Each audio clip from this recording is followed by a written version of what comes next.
There is a photograph taken sometime in the middle of the last century, creased at one corner and faded to the color of old tea, that sits in the back room of a county historical society no one visits much anymore. It shows a woman standing at the edge of a field so dense with bramble and scrub that the tree line behind her is entirely hidden. She is holding a mattock. She is not smiling. Beside her, half her height and leaning against her left leg with the calm of a creature that has decided where it belongs, stands a spotted pig. The caption on the back of the photograph, written in pencil in a hand that pressed hard enough to survive decades, reads, "She said the stone would do the work. We just had to clear the way to it." Nobody who filed that photograph away understood what that meant. Most of them still do not. But if you follow that caption backward through 40 years of seasons, through mud and mockery, and one particular autumn that broke every confident prediction the county had assembled, you arrive at a story about what it means to know something true that no one around you is prepared to believe. You arrive at a woman named Cora Vass, and you arrive at 100 acres of bramble-choked, waterlogged, absolutely worthless land that she purchased for $1 an acre on a Tuesday in early spring. The land agent who sold it to her could not look her in the eye when she signed. His name was Hollowell, and he was the sort of man who wore his certainty like a collar, stiff and high and slightly uncomfortable for everyone in the room. He had been trying to move that parcel for 11 years. It had defeated 3 buyers before Cora, a speculator from the city who walked the perimeter once and left, a timber operation that concluded there was nothing worth cutting, and a church committee that wanted flat ground for a campground and found the opposite. The parcel sat in a shallow basin at the eastern edge of the township, fed by 2 small seasonal streams and choked with every opportunistic plant that thrives in standing water and neglect. The soil reports, what little anyone had bothered to produce, described it as dense clay pan over fractured shale, poorly draining, low in every nutrient a farmer cares about, high in everything a farmer does not. Hollowell had twice reduced the asking price. Nobody moved. Then, Cora Vass appeared with a canvas sack and a folded check, and the kind of silence that makes a man want to fill it with words he later regrets. She did not negotiate. She did not ask for a survey. She looked at the deed, looked at the attached map, asked one question, and signed. The question was, does the description include the old stonework along the east boundary? Hollowell said yes, whatever that was worth, which was nothing, in his opinion. Cora nodded. The check was for $100 exactly. She folded her copy of the deed, put it in the canvas sack, and walked out. Hollowell stood at the window of his office and watched her go and thought, with genuine compassion, that grief did strange things to a person. Cora's husband Aldous had died the previous winter. That explained it, Hollowell decided. That explained everything. It did not explain anything. What Hollowell did not know, what no one in the county knew except one elderly woman who kept to herself out on the Ridge Road, was that Cora Vass had been planning the purchase of that specific parcel for 6 years. She had a notebook. It was her grandmother Eska's notebook, worn soft as cloth at the covers, filled in a cramped, slanted hand with observations that Eska had made over 50 years of watching water move through that basin. Eska had been born on the neighboring farm. She had watched the basin flood and recede through every decade of her life. She had noted the flood dates, the recede dates, the depth marks she scratched into a particular ash tree at the low point of the field. She had noted which plants appeared first after the water pulled back and what that indicated about what lay below. She had noted the stonework along the east boundary, the remnant of a dam wall, she believed, built by someone before memory, fitted stone laid in a curve that followed the shale outcrop, most of it buried now under decades of silt and root mat, but present, solid, continuous. She was certain of it, because the water that came off that basin after a wet spring was cleaner than it had any right to be, and moved with a purpose that only shaped stone could give it. Eska had written, near the end of the notebook, in larger letters as if she wanted to be sure someone read it clearly. Water finds the work that was already done for it. You have only to uncover what is already there. She had given the notebook to Cora the summer before Aldous got sick, pressed it into her hands after Sunday dinner, and said nothing more than, "You always read the ground better than anyone." Cora had read the notebook 3 times that summer. She had read it again every winter since. She had walked the boundary of that parcel in every season, publicly, in plain sight, and everyone who saw her assumed she was grieving and looking for somewhere to put the feeling. Water finds the work that was already done for it. That was the sentence Cora carried. She carried it the way you carry a tool you have not yet needed, but know you will.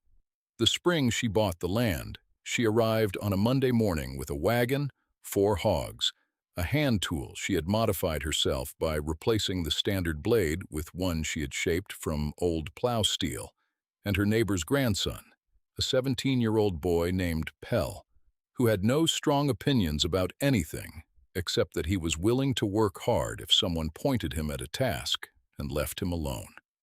She did not hire anyone else. She did not announce a plan. She began at the east boundary in the densest of the Bramble, and she set the hogs to rooting. Anyone who has watched hogs work a piece of ground knows what they do. They are not decorative. They are engines. They push their snouts into root mat and turn it up with a patience and a thoroughness that no machine achieves, because a machine does not smell what is interesting 8 inches below the surface. Cora's hogs smelled what was interesting.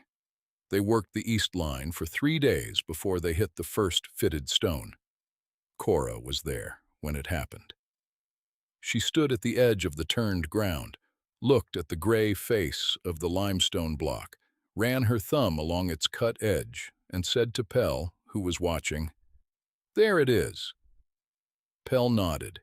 He did not ask what it was. He picked up the second mattock and started loosening the root mat around the stone's edge.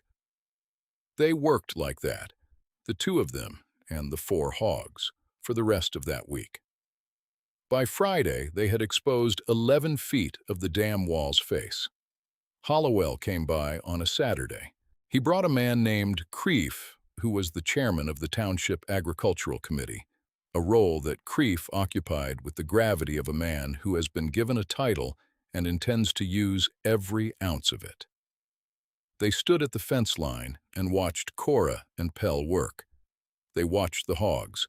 Hollowell said, "Mrs. Vass, I hope you understand that ground won't drain."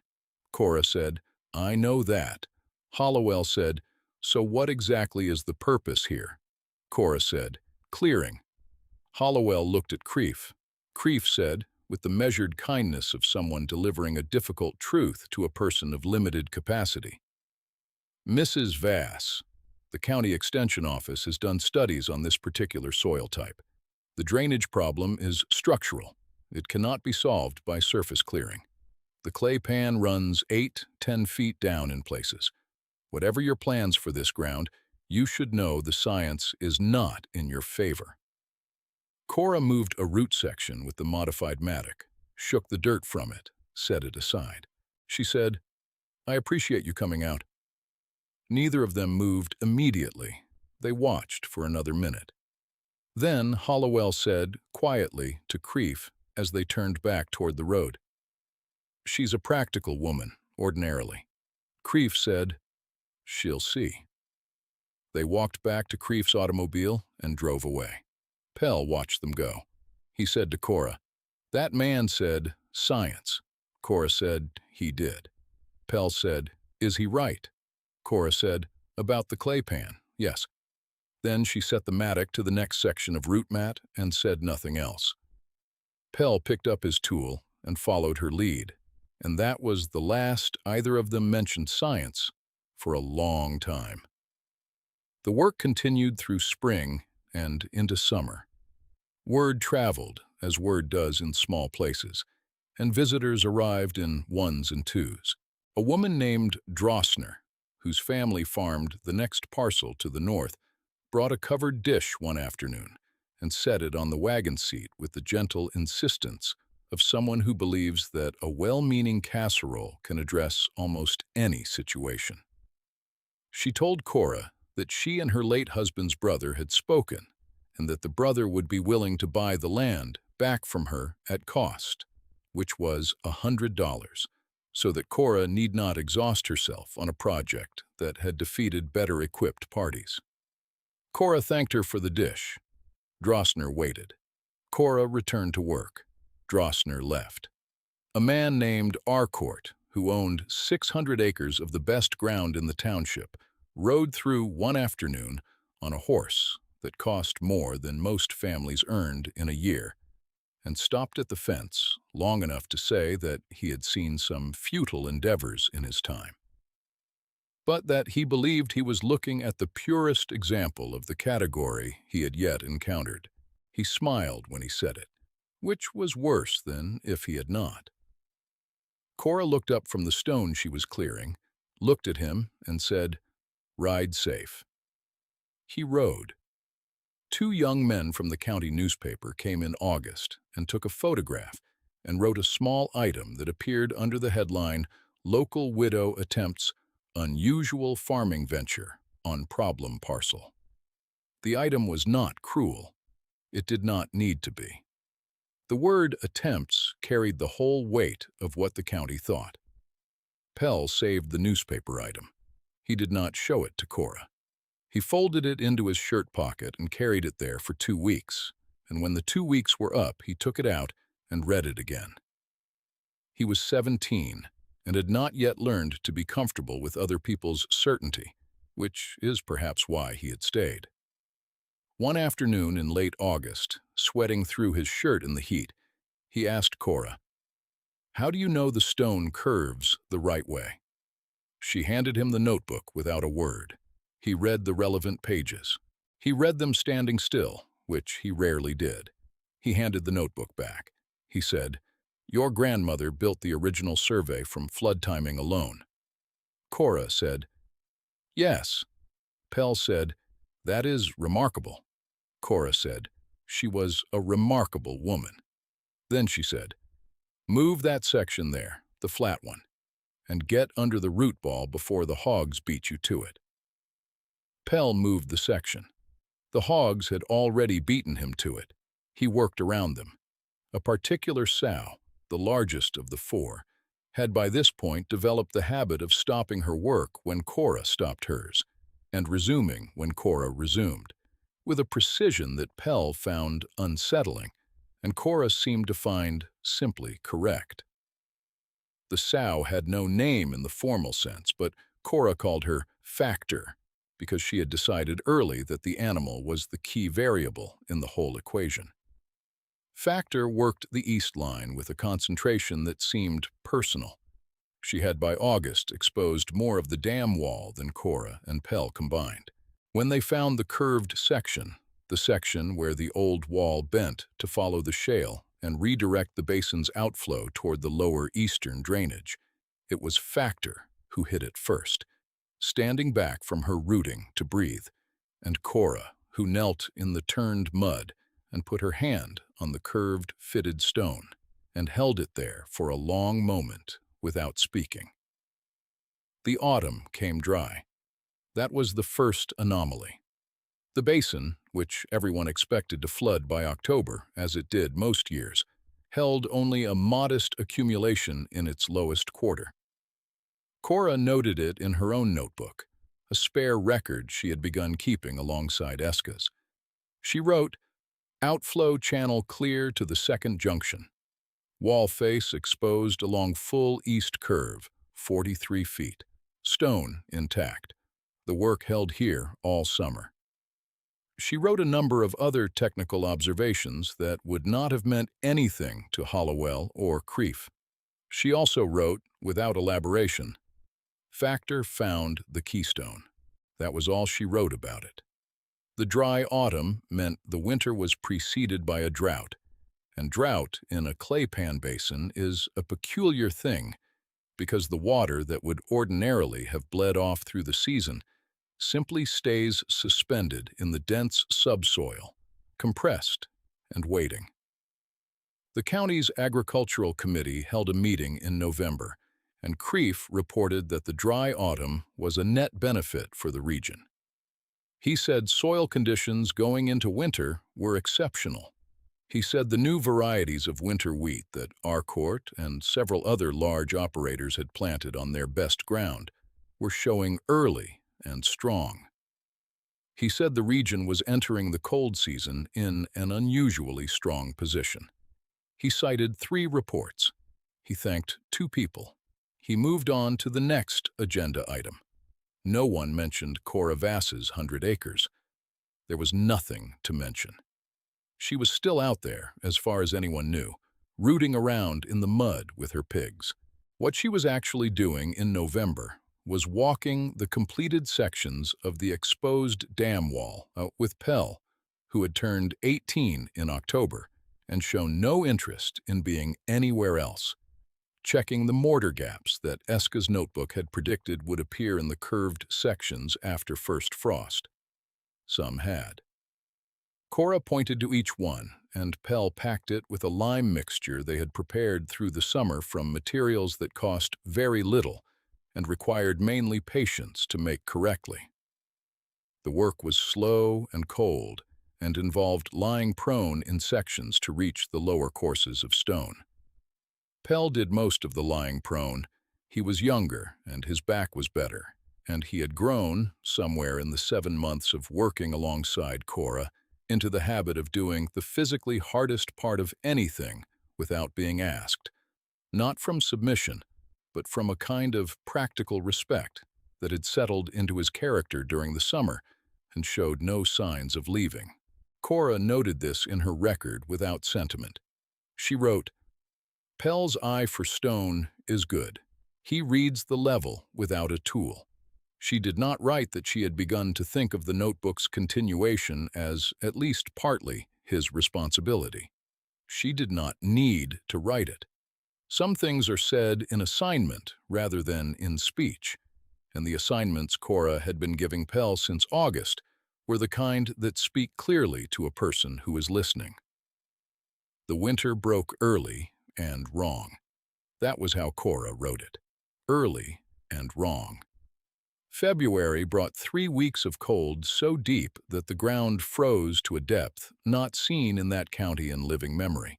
And then March arrived, not gradually, but in a single warm front that sat over the region for 8 days and did not move.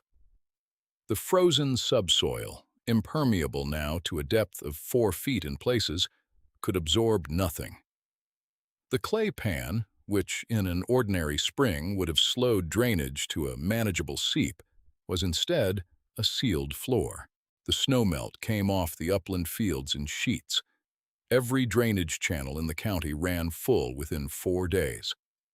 Acre's 600 acres, the best ground in the township, the ground that had produced the strongest early winter wheat in the region, went under. His lower fields took 4 feet of standing water within a week. His upper fields, which sat above the main channel, eroded at the slope breaks in a way that removed the topsoil Acre's family had built over 4 generations in the space of 9 days. The county road that ran along the south edge of the township was closed on the 12th of March. The new bridge on the west road, the concrete one the township had invested in 7 years prior, over the objection of an engineer who said the footing depth was insufficient, failed on the 14th. Crieff's office fielded 42 calls in 3 days. The Extension Service issued an advisory. The advisory was well formatted and contained no useful information. Cora's 100 acres flooded. She had expected this. The basin filled to its natural level, which was approximately 2 feet of standing water at the center, and then the exposed dam wall, 43 feet of it cleared and repaired over the previous 9 months, did what fitted stone in a curve is built to do. It caught the inflow from the 2 seasonal streams, held the surge for 4 days, and then released it through the eastern outflow channel in a controlled and graduated drawdown that moved the water off the parcel in 18 days, rather than the 40 to 60 days it would ordinarily have taken through unmediated seep into the clay pan. The basin did not erode. The cleared sections of ground held. The Hogs, moved to high ground on Pell's farm 2 weeks before Cora judged the water would come, were unaffected. Factor was unaffected. On the 22nd of March, when the water had dropped far enough that the center of the basin was only ankle deep, Cora walked out to the dam wall and stood on the top course of stone and looked at her 100 acres and looked at the drainage channel running clean and fast to the east, and did not feel triumphant. She felt tired. She felt the particular exhaustion of having been right for a very long time in a place where being right cost something daily. The sun was out. The stone was warm under her boots. From where she stood, she could see the brown wreckage of Arcourt's lower fields, 3/4 of a mile north, the standing water still glittering and still in the cold morning light. Arcourt came on a Thursday. He came without the horse. He came in a truck, alone, and he stood at the fence line the way men stand when they have decided to say something. They have been arguing themselves out of for several days. He was not a small man, but he looked smaller at the fence than he had looked on the horse. Cora was at the wall. She walked to the fence because she had been raised to go to a person rather than make them come to you. Arcourt looked at the water level in the basin. He looked at the running channel. He said, "I owe you an apology." Cora said, "You don't." He said, "The thing I said last summer, riding through." She said, "I don't remember it." He looked at her. He knew she remembered it. He said, "How did you know about the wall?" She said, "My grandmother kept records for 50 years. He was quiet for a moment. He said, "I have water in my lower field still that hasn't moved in 2 weeks. He said it the way a man says something, when what he wants is practical help, and has not yet found the form of words that allows him to ask for it." Cora said, "I know." He said, "Could you explain to me what the stone does?" She said, "Yes." She explained it. She used plain words and short sentences, and she did not look at him in a way that meant anything except information. When she was finished, he said, "Could that principle be applied to the east drainage of a 600-acre parcel?" She said, "Most of it." She said, "You would need to find your existing stonework first.